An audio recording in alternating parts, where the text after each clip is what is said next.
1. Publishing links to help you with your books. Here are some great options for creating fantastic covers. Economy covers, https://tinyurl.com/5mhubibi. Premium covers, https://tinyurl.com/it3dav87. Here are some great options for book editing. Premium, https://shorturl.at/teachers. Here are some great options for book formatting. Economy, https://shorturl.at/junivisu. Here is a great master, your audiobook to ACX and Audible requirements. https://tinyurl.com/e2xgamna. Introduction to Book Writing. This book contains surprised hidden treasures of information that many successful authors have been using silently to surprise and overcome their book promotion expectation. This book is their success secret, now revealed here. The good news is that this book does not deal only with what can be achieved with ready-made finite marketing capital. This book contains a possibility of marketing capital at a reasonable cheap price or no cost at all. You should never judge a book, especially when people talk exceptionally great about it, from its cover. Find time to see what is inside. Book Writing Made Simple is a how-to book for aspiring authors who have already decided to write a book, and for frustrated authors who have already written and published a book, but now need that book to start selling. It is always easy for an author to write a book, but it is always hard for an author to start promoting a book, especially if the author knows nothing about marketing. Marketing is the key to book sales. You have heard the old age, books don't sell themselves. This myth must surely be erased from every author's mind. A book mainly sells itself. How, you ask?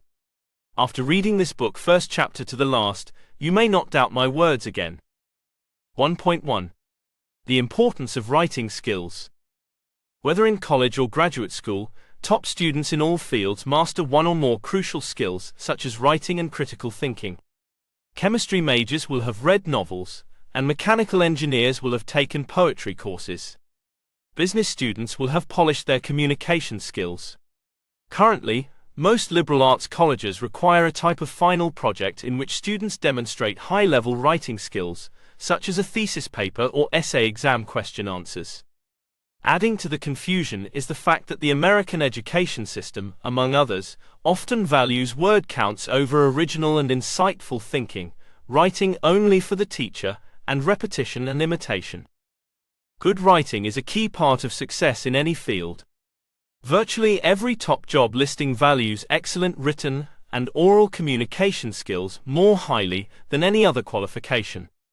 Advertising, public relations, journalism, grant writing, news and non-fiction writing of all kinds, teaching, and running a business all require strong writing skills. In the creative professions, such as playwriting, fiction and poetry, the written word is the primary raw material. A book-length work, though more difficult to write than a short story, is often an easier sell. Fiction sells better than almost any other type of book, and we tell writers that they must generate a full-length book in order to become legitimate authors. 1.2. Common challenges faced by authors. Even though it can be difficult, the drafting process can also be exciting because you bring life to the characters, plots, and scenes. Only after a writer's total attention is given to that process will there be a story to correct and revise. The draft is actually the most private process for a writer, because it is during the drafting process that you really get to know your characters. The draft begins the exploration of a book's landscapes, characters, personalities, and events. Once a writer has waded into the rough, choppy waters of drafting, there is no going back. Be sure you are prepared for the draft by choosing suitable techniques that complement both your style and creativity. Writing the first draft of any book can be tedious, painful, and draining, yet often rewarding. Of the four processes involved in completing a novel, imagination, writing, rewriting, and editing, the actual writing of the book, the drafting process, is one of the most common challenges faced by writers. Yet, the drafting process can be simple and rewarding when you learn how to make use of techniques that best suit your writing skills and creativity. Understanding your audience. Before writing, you must have a clear picture of your intended audience. Who are your readers? Why will they want to read your book? How will reading your book help them? If you answer honestly and accurately, you will have a reliable guide for all your writing decisions. While other books on book writing contain only a few words on audience alone, this author devotes one full chapter of questions and instructions. Not only should you already know who your readers are, but you also need to know what they want. If you do not, don't be surprised if no one reads anything you write. Refocus on your audience. After all, why would someone take the time to read anything that they don't think is written for them?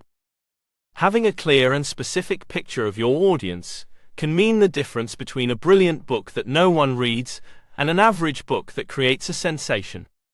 Your audience guide has two parts. The first is your reader profile, which you will use to guide your writing. The second part is the industry profile, which will help you or your publisher market and distribute your book. Identifying primary, secondary and throwaway audiences can help define gaps in the literature that you can fill. Other resources may judge your book by different criteria other than the content. Each audience you identify will have its own agenda for how they judge your book. Authors can work with booksellers to promote their books. 2.1. Identifying your target readership. The more you know your reader's needs, the more you can write for that individual rather than for a broad audience. Knowing your reader will enable you as an author to write more effectively, increasing the value of your current and future sales.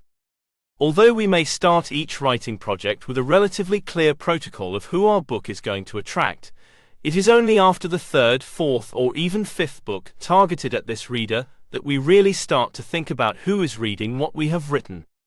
By this time, a very clear target readership has been defined and encapsulated in the author's mind for future sales success. Unfortunately, once this target readership has been defined and reiterated in the mind of the author, it becomes habitual to write solely for that typical reader, sometimes to the detriment of the book if the author fails to deliver. Always bear in mind that our core readers will move into other sectors, and the book will need to be readapted to meet the needs of new inquiries. The first question that any author needs to resolve is, who should read my book?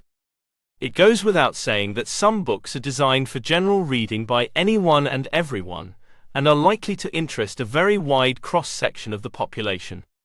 In contrast, the majority of non-fiction books and indeed some fiction books are written to appeal to a very specific readership. The more that potential authors think about who needs the information they are going to include in their book, the easier it will be to identify the profile of their target readership. Of course, much has been written about target marketing in various courses and academic texts, but unfortunately little attention is given to the individual needs of authors in identifying their profile of their readers to enable them to write directly to this market. You need to be clear in your own mind who your typical reader is in terms of age, education, socioeconomic group, geographical location, special interest, etc. 2.2. Creating reader personas. Ideal readers vary based on interests, demographics, and experience. Understanding your reader personas will help you invest your time and resources into the right book topics that will attract your target audiences. Reader personas can guide you in choosing the best routes to follow. They help guide your unique voice, the images, designs, website layout and structure, the choice of language you use, the tone of your book, the content you create, and even the ways you can generate awareness and increase book sales. All your content will then resonate and connect more deeply with visitors, becoming more relevant for them. As you develop your reader personas, you'll discover the topics that interest your readers the most and are relevant to your business. With the right focus in mind, it will ensure that your book will be crafted in a way that best informs and inspires your readers regarding their needs and problems. Therefore, you should ensure that your identified challenges and goals are reflected in your book. Creating reader personas can help you orient your content strategy. By knowing who your target audience is, you'll be more able to make informed decisions about your book, such as what and how to write. Your content, angle and style will sync with your readers' expectations, making you produce more valuable writing and content as a result. You should always write with one or multiple personas in mind. A real strategy usually takes more than one persona into account. Furthermore, properly detailed personas provide direction about which books best meet your readers' needs and challenges. They also indicate where to focus your writing, what subjects to cover, and what style and methods of writing to use. Interview your readers directly using questionnaires or polls. Describe your ideal readers, including demographics, age, location, job, etc., behavior patterns, motivations, and goals. Identify your readers' problems and what they expect from your book. Collect data from your email list, Facebook page, or other channels. Segment your target audience as much as possible. Creating reader personas can help you uncover new and relevant questions. The process of building a reader persona typically involves the following steps. A reader persona is a semi-fictional or fictional representation of an ideal reader. It helps you understand your reader better and develop content that caters to their needs, values, and expectations. Both your writing and marketing efforts benefit from this knowledge. Crafting a compelling plot. We all hope for great success, but think about the themes that have done well. Harry Potter, The Hunger Games, and The Fourth Kind are examples. But of course, to dive deeper, each novel has its kernel beneath the surface. The Harry Potter novels involve the battle between good and evil. The Hunger Games operate through dystopian means, including morality, power, and inequality. The Fourth Kind is about psychiatry, but covers a paranormal subject matter, including the introduction of absolute evil and possession. While there was something additional about them that made them stand out and gain attention, it was not just the basic themes, it was the complex substance. When you create a new plot, consider what level of complexity exists beneath the surface. All compelling plots do. While compelling as an element of plot may seem open to interpretation, the truth is that it is not. Consider the number of times we have heard readers render a complaint like this one: "Nothing happened, it was so boring." Readers are drawn to plots that contain levels of motion, tension, and conflict. They do not interpret the word interesting in the traditional manner. Author Jack London, writer of The Call of the Wild, emphatically stated, "Interest means moving." This holds true even in non-fiction works. Readers are not interested in reading about the actions and thoughts of a character whose days are bland, who deals only with small stakes, or who experiences little of true substance. 3.1. Elements of a strong plot. A plot should also be thought out so that the reader is forced to be propelled through the novel. A novel should be alive, and the plot is what keeps it that way. When creating a plot, the author needs to take into consideration that a plot can be created out of moving your characters through a timeline or several different threads, and occasionally falling upon an event that moves the characters forward. When planning a novel and deciding on what events are going to occur, the plot will likely become one of the elements that need the most work. An author needs to constantly think about how every event in the novel will make the plot stronger. And he or she will need to create events that will keep the reader captivated and always reading more. These key elements will then lead into the other parts of the plot and the pacing of the novel, as well as the characters themselves. A strong plot is a novel's backbone. It is the events of a novel and the pattern in which they occur. Without a strong plot, a novel can fall apart rather quickly. It is essential that every novel have a strong and flowing plot.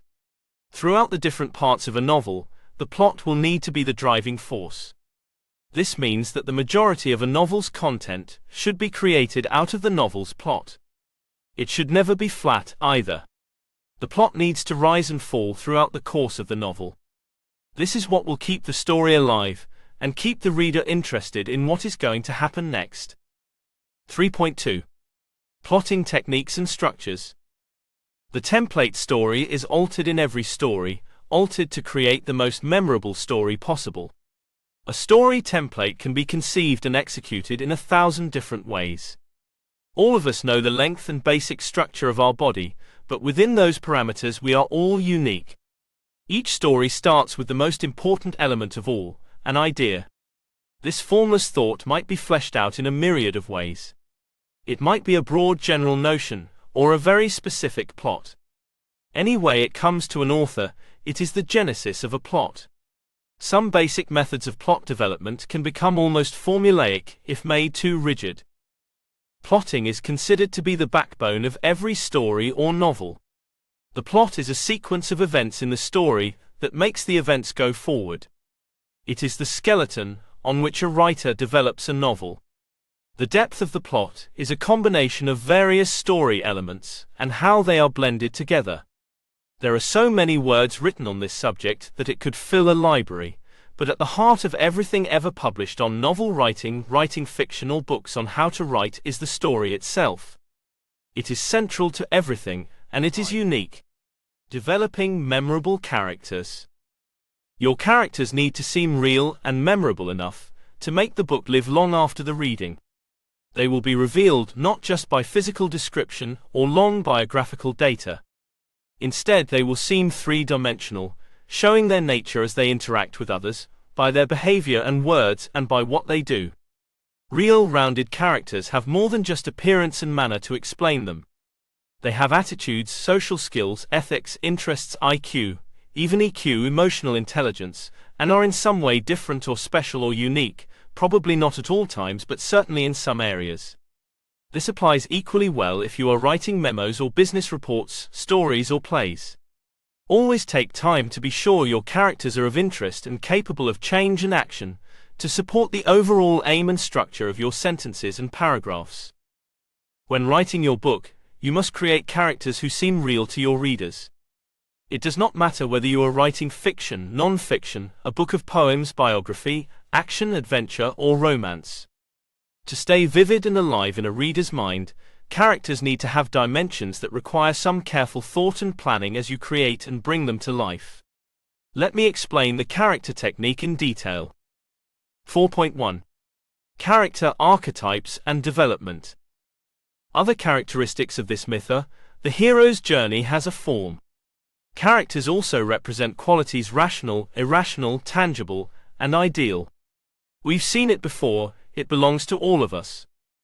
One of the most well-revered mythical stories of an epic hero is George Lucas's Star Wars series. The mythology of this story follows Joseph Campbell's monomyth concept of a set-in-stone mythology of an epic hero who triumphs over the darkest of foes.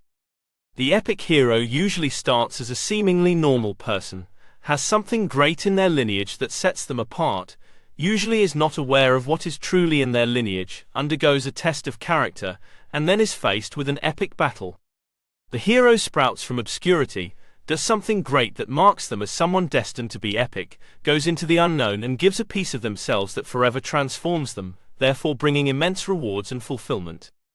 At the end of the epic journey, the hero might return to the normal world, which was forever changed by their sojourn in the unknown. 4.2.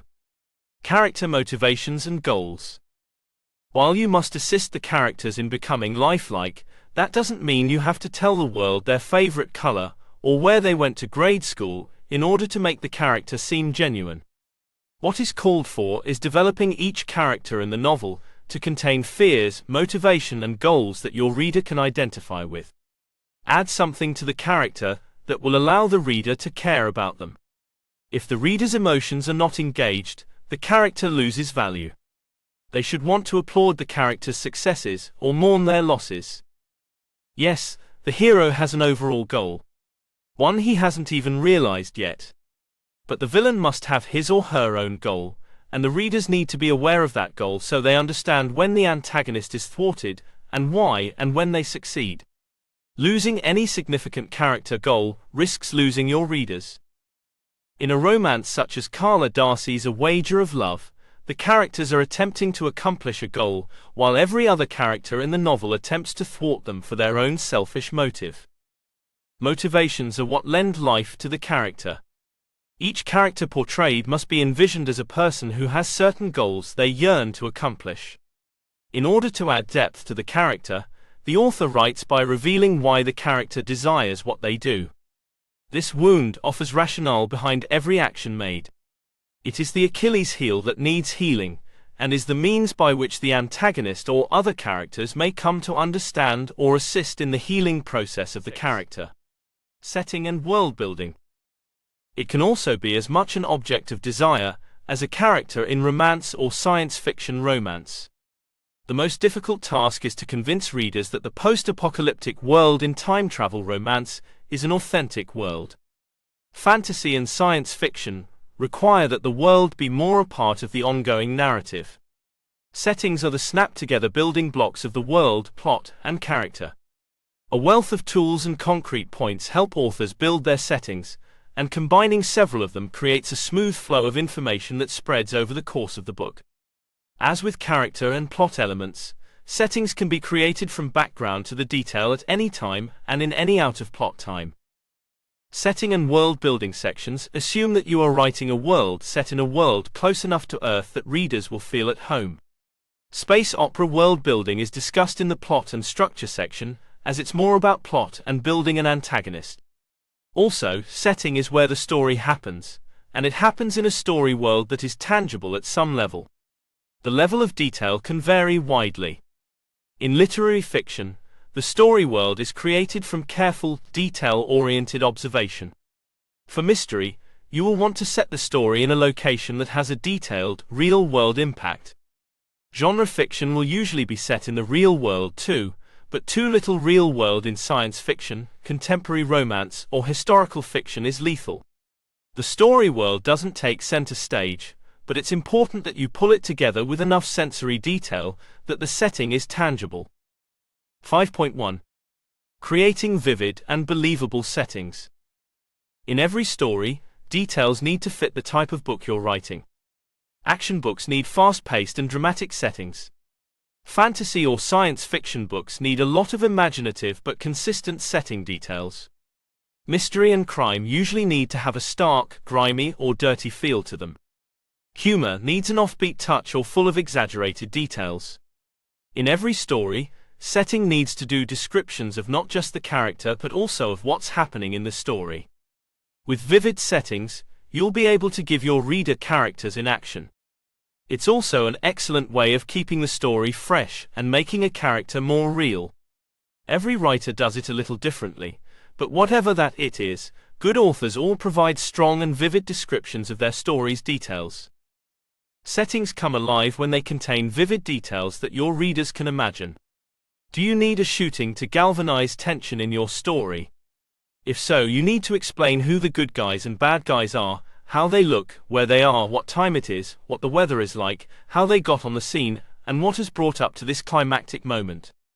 Readers want to know how these details matter, so in every story, these details need to fit the plot and reveal something about the characters who populate the book. Whether you're writing a burning castle, a lonely forest, or a windswept clifftop, describe these settings so the reader won't need much imagination to see them. Add unexpected elements like the sound of a chainsaw, the smell of butterly, or the sound of a far-off train. Every writer does it differently, but the important part isn't how, it's that you do it. 5.2. Building fantasy or sci-fi worlds. There are a few secrets in the world of writing, the creative life that no one tells you. One is the fact that in an artistic career, the combined disasters of heartbreaks, what-ifs and little voiced demons within contribute far more to an unfinished work portfolio than fairy tale notions of not enough time and the gatekeepers. Speaking of fairy tale notions, it's a common misconception that fantasy sci-fi authors spring bridges, dragons, alternate realities, and magic objects from sheer genius. The truth is that, like every other task, the seemingly genius world building can be compartmentalized into layers, with each requiring its own set of techniques and considerations before expectation meets created. Even with some of these layers parts formula, writing fantasy or sci-fi is always a new and complex endeavor because no worlds or novels are the same. Writing engaging dialogue. Each character should have a distinctly unique voice. Imagine having the novel as a play, and then think how you would tell the players apart. For people, we do this visually. Fat costume, sword, crown, etc. But in dialogue, there have to be other cues so that the reader doesn't get confused. One character might be verbose, deliberately using long words and complex sentences, while another may use simple short sentences or even be dumb. Another might have an accent or use your instead of your. They may have some favorite phrase. There has to be something about the way each character speaks that makes them different, or the reader won't be able to tell who is talking. Dialogue can be a great way to reveal character. Good dialogue can add tension, reveal plot and emotions, and quicken pacing in your novel. In fact, not having dialogue in a novel can seem stilted and formal. In a play, you have nothing but dialogue. The playwright cannot use any narration or explanation. While in a novel, the author can convey a lot of information to the reader through the use of the narrative, through narration. A play has just dialogue, which means dialogue in plays has a lot of heavy lifting to do. The words the characters say must engage the readers and move the story along. 6.1. Character voice and speech patterns. Are your character dialogue sections all starting to sound the same? If you answered yes, then it could be a sign that you are not distinguishing the voice of your character. The task of creating unique and amazing character voices might sound a little bit overwhelming, but it doesn't have to be. It only happens on its own due to a little bit of intentional thinking about your character, and a lot more intentional phrasing. Here are the steps to make your character voice unique and real. The character's education and intelligence. The character's past and home region. The type of childhood. The character's plans for the future. The character's parents and siblings. The voice of your character is the style of language and opinions the character uses in their dialogue and internal thoughts. Character voice is how they say something and the language they choose. Speech patterns are the individual quirks and mannerisms of what they say. The combination of these two is your character voice, and is what makes them unique. A character's voice will be based on a combination of elements relevant to the overall personality of the character, including 6.2. Pacing and formatting dialogue. Pacing and formatting dialogue can make or break the reader's interest in a scene. A frequent chapter layout of large block paragraphs will put a reader to sleep. When the author needs to narrow the pace of the passage, it's an excellent idea to use smaller paragraphs to quicken interest and tension. If narrative paragraphs run similarly long, then the scene slows down for the reader. The reason is that these paragraphs force the eye to focus on a few narrow spots, reducing the reader's pace to that of the prose. Writers can use the opening and closing of a paragraph based on pacing skill. Set the pace of dialogue while altering voice or character persona using short and long paragraphs. Short sentences increase the speed of the scene and the tension, or add stress to the engaged character. Small paragraphs generate an impressive voice with tension sentences, while a dash between people can upraise or indicate contrasting thoughts from the speaker. Nothing drives a story better than the characters in a story. The strongest writing and conflict resolution sessions are powered by character actions and dialogue. Dialogue makes the reader feel like he has a front row seat to a conversation, rather than a further onlooker's view. Mastering point of view. If a happily ever after doesn't test the psychological mettle of your characters, you won't have a satisfying book or a happy ending. Great characters who are real people on the page have a past, a wide range of emotions and complex motivation. The first step to giving your character a believable past, real emotions and complex motivation is to explore who your character is, what he wants, and what's been preventing him from getting it. These things combine to determine what's going to happen in your novel. The more you know about your viewpoint character, the stronger your writing will be. A happily ever after is only possible because of the unique makeup of your point of view characters. The thing that could never happen is the thing that does happen, not because you wanted a romantic ending or a heart-stopping thriller, but because of the unique makeup of the people in it. Let's begin. Here are 3 tips for crafting viewpoint characters who will attract readers from page 1 and keep them spellbound until the end. 7.1. Types of point of view. Items may be hidden until needed, exactly as they are in any normal single viewpoint narrative. In one case, each character has free will, while others look on and accept momentarily whatever the active agent causes to happen in their own neighborhood. There are essentially 7 types of point of view. First person is the actor's own viewpoint. Is anything to the right or left, poorly or accurately in itself, from a prone or supine posture on the living room floor, is all that the private sells or gives he encounters on its way in, and is the voice of its speech, while facing forward, so as to always see stars in the middle of the night, even through a 2nd or 6th ceiling. In addition to deciding upon the question of who tells the story, the author must also decide which viewpoint is best, causing each scene to appear in one page after another as he now sees it. The term point of view is sometimes abbreviated as SIM, with first person being SIM 1 and third person being SIM 3. A red apple passing down the row may be covered, first when it is well to the left as seen by the first knowing person, then instantly when well to the right as seen by that person for the second time, and then when finally seen by another, under types of point of view. 7.2. Choosing the right POV for your story. The perspective from which a short story or novel is told determines the author's angle or point of view.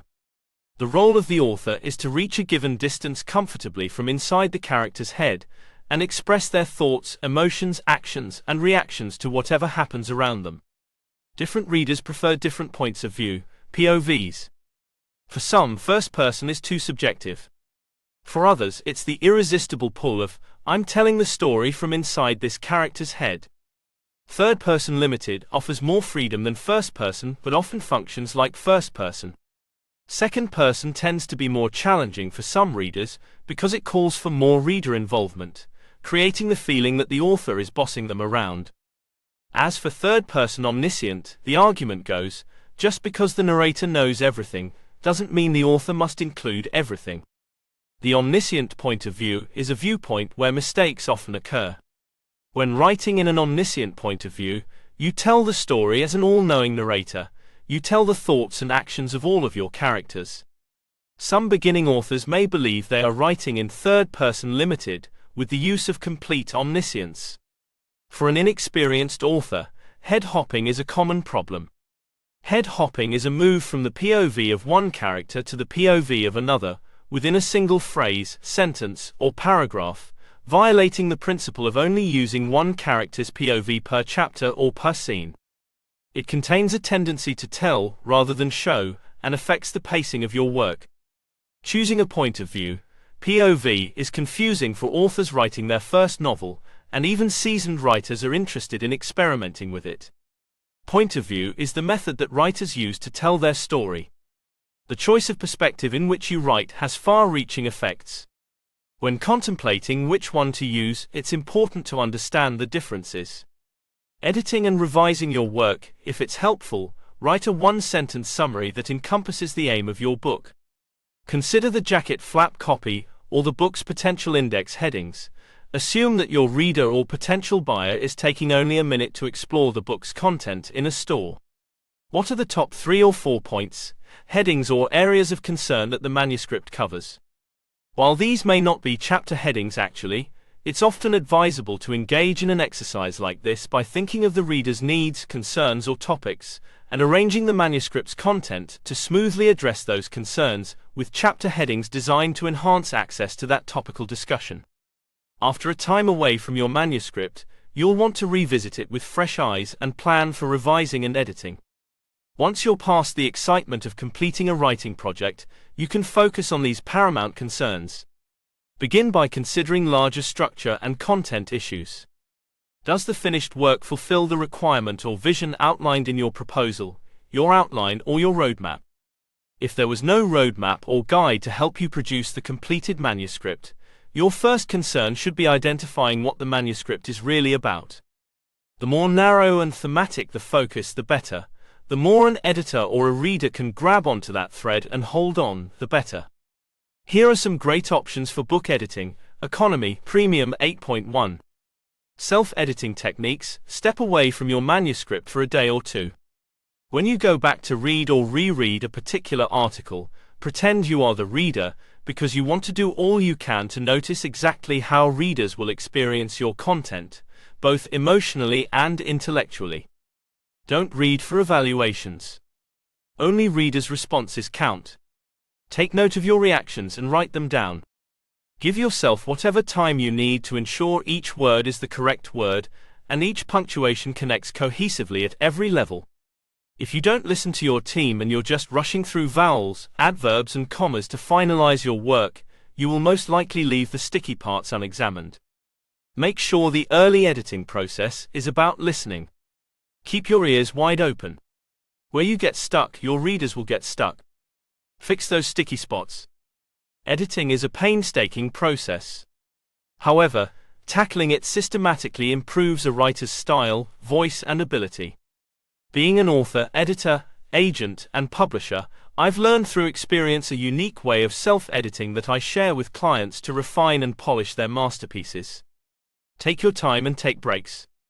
Editing is an energy-sapping activity. Self-editing your own work is difficult. That's why an impartial editor performs editing tasks. However, a handful of simple tricks can help you approach your own copy with a fresh eye, if you are a do-it-yourself type of person. 8.2. Seeking feedback and professional editing services. Once you have worked with an editor, it's a good idea to use a proofreader to review your book. Grammarly is a great online program that can help you make changes to your manuscript. Because Grammarly is a computer program, it may miss a few things, but it's a useful tool to use while you polish your rewritten story.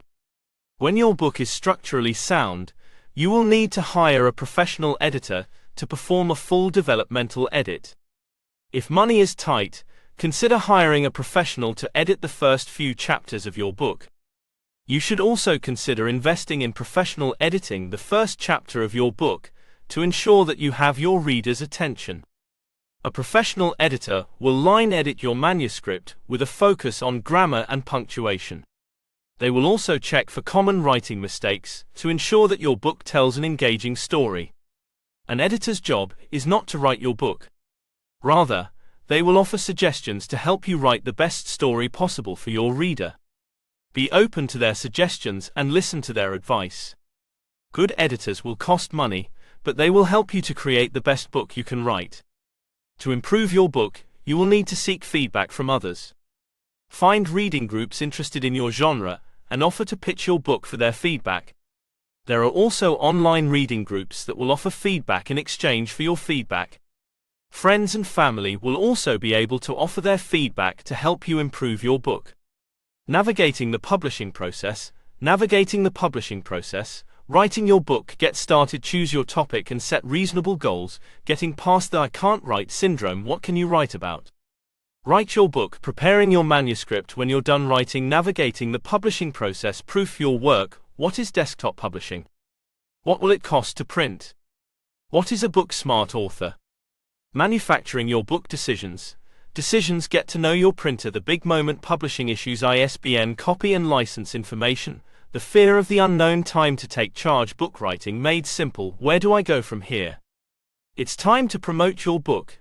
Now that your book is written, it's time to take off another writer's hat, put on your businessperson's cap, and get down to the business of publishing your book. The publishing process begins with proofreading and ends with distribution. Along the way, you'll need to locate a book printer, deal with publishing issues, and get your book into the hands of your readers. Here's how. 9.1. Traditional versus self-publishing. Authors are in full control. They determine the fate of the script and select the format, cover, and style. It speeds up the production process and has the book out in a matter of months. Authors hold the highest percentage of royalties, about 40% to 70% of the asking price for digitally produced books and 20% for print books. An online existence is leveraged to promote book sales, with authors who successfully engage in group organizing produce the most acceptable sales figures. Printing is accomplished with pod and other venues for short runs. Writing language is presented. The author is a self-published author. Even if the author makes purchases via a pod transaction, the books are saved, distributed, and sent to the web vendors. In contrast to traditional or e-commerce editors, self-published authors compensate for the work. Self-publishing is for somebody who truly appreciates the features of publication, such as full authority over the text and being in charge of the book's earnings. It is slow, often taking 2 to 3 years to reach the book. Cash advances have averaged about $2,000 and often do not provide author music allowances, reviews, or trade shows. Titles are folded and stores stop sales as well. Little or no control over the commercial aspects of the book. The publishers bear the cost and logistics of printing and distribution to vendors and web distributors. It is handled. Authors are more likely to see their book in store windows and publicized. Published authors are more likely to publish their own work and are referred to agents by publishers. Subsidized advertising costs, remastered money for products, the input of an experienced editor.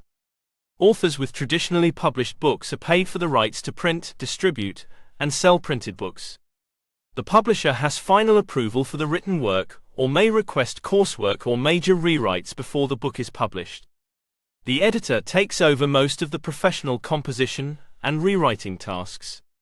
The traditional publishing process is cost-free for authors. 9.2. Query letters and book proposals. Your goal is quite simple, to pique the interest of the editor or agent. Your letter is your first impression.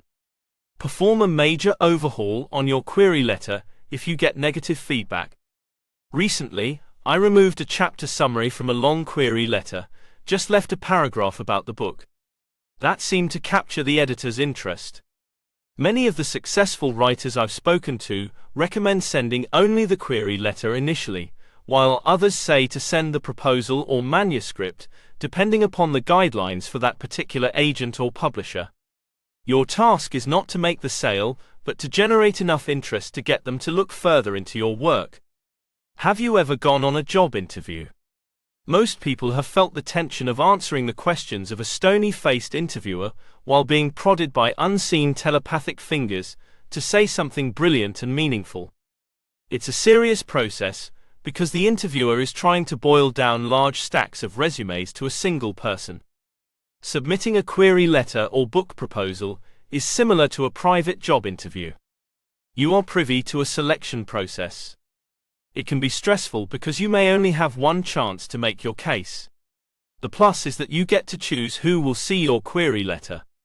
Building an author platform. Before now, the extent of most authors' platforms did not have much of an effect on the success of our books. A small crowd that knew you already has not yet made the difference between life and death for a book's sales. The celebrated discovery of a book often means that it is new to each reader. That changed with the rise of blogging and search engines, and the decline of traditional book PR. While there are still bestseller lists, they are much less effective at creating what we are accustomed to call a bestseller, a mass-market hit. The days when PR could produce sure sales at levels that would make a book profitable on a large scale are past. We are pleased, indeed lucky, if PR simply causes our book to break even. Of course, some authors like Patterson are famous enough that their PR machine continues to erupt prodigiously.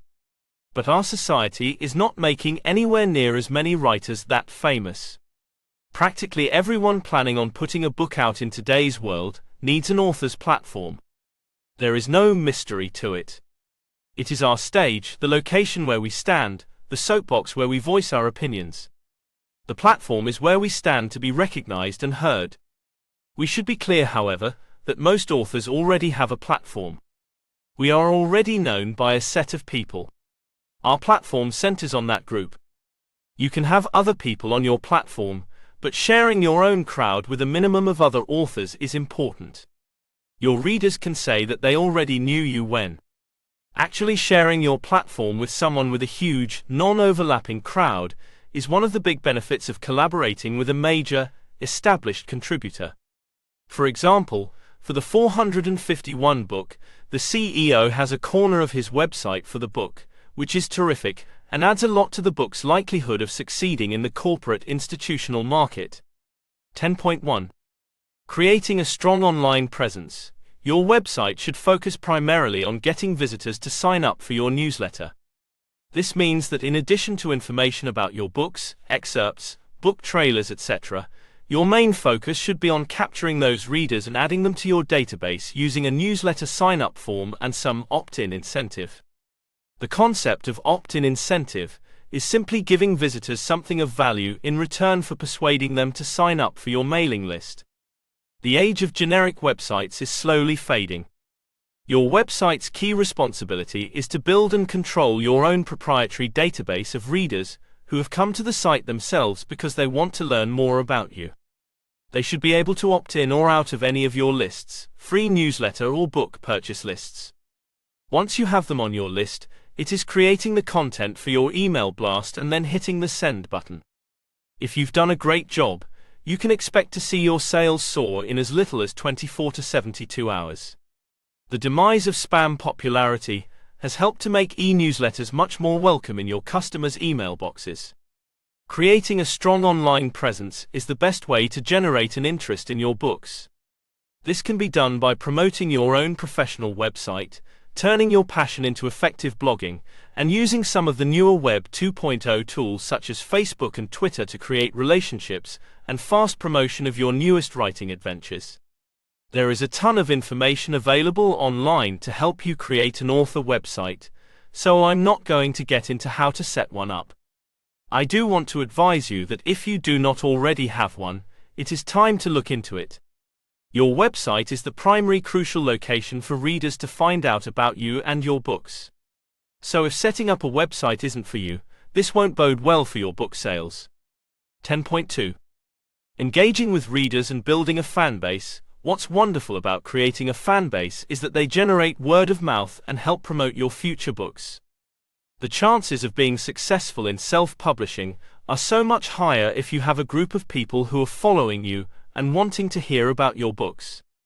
With your following in place, you are far more likely to be able to afford the tools that will take your books to the next level in terms of discoverability, as well as being able to invest in professional covers and editing.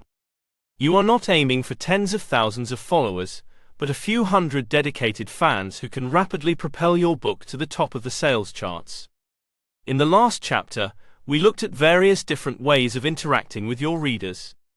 In this chapter, we are going to look at some techniques for engaging with readers and building a loyal fan base. These techniques are also fantastic because they can be implemented as a part of your writing and marketing methods. Once your backlist starts building, you will have a core fan base who already eagerly await your next releases. Getting your book written and published is only half the battle. In order for authors to be successful, they must engage with their readers. By connecting with readers, you create a loyal and supportive following. They will be the ones giving your new books the initial sales boost. Without this, the chances of building a dedicated fan base are slim indeed. Marketing and promoting your book. In recent years, many authors have adopted a method often used in traditional bookstores, giving the book away for a certain period of time. Desirability does not depend on price alone. The more people who read your book, the more people will start talking about the valuable information contained in it. You still remain the author, regardless of the number of copies given away. All of these can work for any new or existing book in print at the corner bookstore, on the shelves of the library, or on the internet. The techniques used for your book are the same. The promotional packages used may differ, but the ultimate goal is always the same. Your writing, i.e. the text of your script, is the primary focus. But you must also pay attention to the usage of illustrations, pictures, drawings and tables, and document enhancement techniques that increase the appeal and utility of your book. It would be amiss to fail to mention marketing and promotion techniques that help you to sell your book and maximize the returns of your effort. 11.1. Book Launch Strategies. 4. Take a first copy to the translation department. Smiling for the camera, or at least bringing in a cake, can sometimes lead to a feature on the company intranet or other company-wide email of the non-translating colleagues. 3. Highlight any foreign reviews in your newsletter, see Section 6. Email the publisher's selling kit to company managers for each country. Send an email newsletter to all your friends, family members and business contacts, including associates at UPC. Capture their interest by giving them a sneak preview of some highlights from the book. It's been a long time coming, but your book is about to be published. The end of the editing process is clearly in sight. So, what are the best ways to publicize your book launch? Here are a few strategies worth considering. 11.2. Social media marketing tips. Develop an invisible author image by building and using marketing momentum for your book with these handy tips. 1. Set up a blog to use for your platform as an author. Reach out to people with your topical writing skills to get them to go to your blog. 2. Utilize various websites to spread the word via interviews and book cover options. 3. Create This Is Me interviews to let readers get to know you. Post these interviews on your blog for your readers. 4. Use available free print copies of your books to generate interest and reviews. 5. Join Facebook, create an author page and actively keep readers informed. 6. Use Twitter and Goodreads to promote your book. Others are Instagram, Wattpad, and your own website. 7. Participate in a book signing session using your business cards, bookmarks, or postcards with the book cover of your novel. Help attract people with banners and posters that spotlight your book cover. Discuss how to market a book and stay within a budget. Emphasis is placed on setting up a blog, using social media including Facebook, Twitter, and Goodreads, among others, and websites with book cover contests and free print book giveaways. Different methods of squeezing a picture to make banners and sidebars for book covers are presented. Tips for speaking about a book in an interview are discussed. Book signings can be successful, and methods of planning and conducting a signing are examined. Use of business cards, bookmarks, and postcards are detailed. Maintaining motivation and overcoming writer's block. Are you afraid of failing? Walter Bagehot once observed that the greatest pleasure of writing is not what it's about, but the music the words make. All authors suffer from this simple fear. Novelists wonder if anybody will really want to read about their characters, or maybe nobody will care how the book ends. Professional book writers may write business plans, resumes, and speeches, but shun writing about what they really know. Politicians allow a ghostwriter to compose a book. Famous people use their notoriety to fake authorship to get published. They fear critics who will point fingers at them and accuse them of having nothing important to say. They fear critics from a publisher, a news reviewer, or a high school chum, even though they may be perfectly capable of writing. It is easy to find ways to escape accomplishing the task, and hard to find reasons to complete the task. Every aspiring author hits the same block at some point during the writing process. All authors make excuses not to write, and achieving greatness, maintaining motivation, is the giant leap over this obstacle. The most important concept for any author to remember is that writing is a task of making progress. It is a task where something is being achieved when it appears that nothing is being done. 12.1. Setting realistic writing goals. Perhaps the most important advice I can give with regard to setting realistic writing goals is just this: plan ahead. You need to decide exactly how much time you can spend writing on any given day, and create a writing schedule. Here are a few examples of actual daily writing times for different writing goals. You can set more modest or even more aggressive writing goals, but keep in mind some type of balance of work and family life. After all, you can only write desperately alone so often. Most new authors, and even a few experienced ones, want to write a book as quickly as possible, ideally in less than 3 months. The problem is this desire for speed leaves them with far more verbal trash than treasure. Writing a 50,000 to 100,000 word book isn't easy. It takes time and effort. To make the process manageable, you've got to create realistic writing goals. One of the most important steps in becoming a successful author is learning how to set realistic writing goals and then actually meet them. The first part is easy. The second part not quite so easy. 12.2.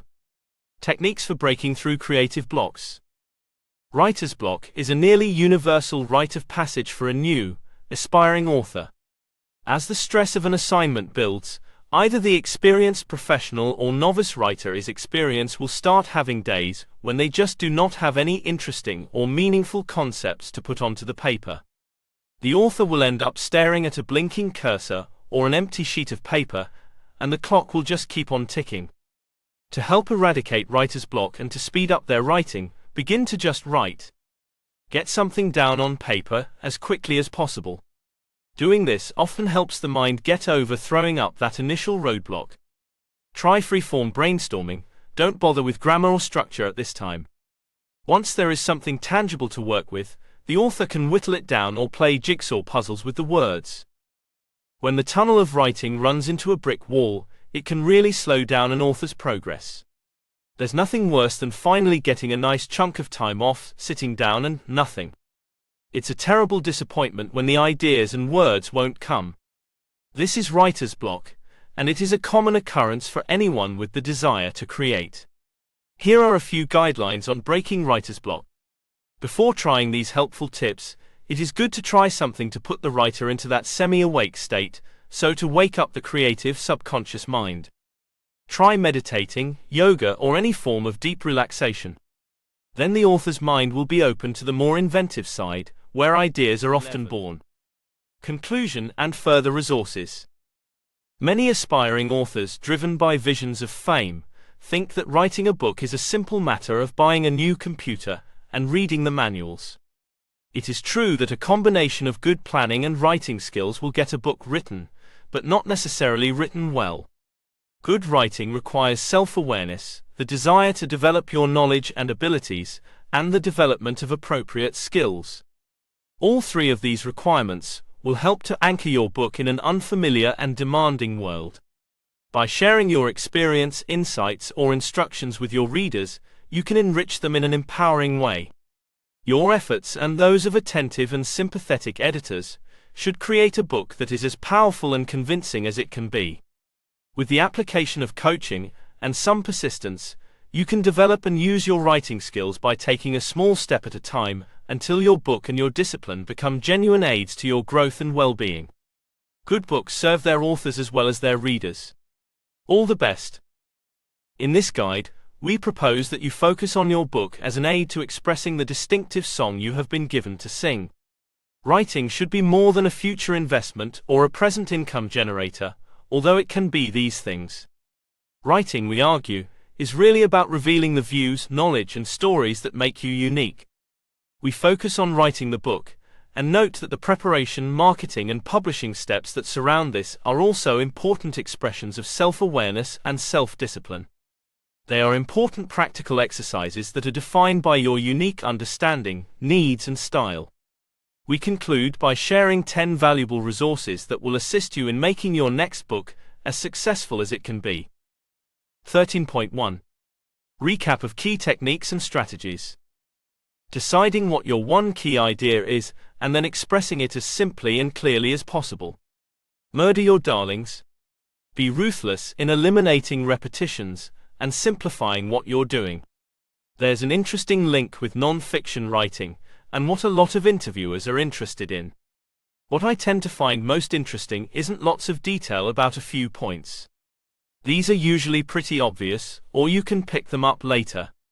Instead, I'm generally much more interested in what the person I'm interviewing believes is most important. I then probe into this. If you can apply this to talks, posters, papers, and grant applications as well as your own thinking, it might make things simpler for you. After all, most of us are very good at talking about what we believe to be true. It's just that we sometimes don't realize what this is. In this section, a large number of techniques and strategies for making writing simpler were discussed. The techniques covered planning, drafting, and polishing, and it was felt that something here will help many different types of writers. This was suggested by the fact that the techniques were based on industrial methods for making complex activities more manageable. 13.2. Recommended books and online courses. If a writing class would enable you to focus and complete your book, check out these authors who offer classes. Holly Hughes, the Greater Good Writing School, and Suzanne Dunlap all offer a variety of interesting courses. Holly Hughes has teaching tools to help you integrate writing into a busy lifestyle. NaNoWriMo classes are held in November for creating a 50,000-word novel.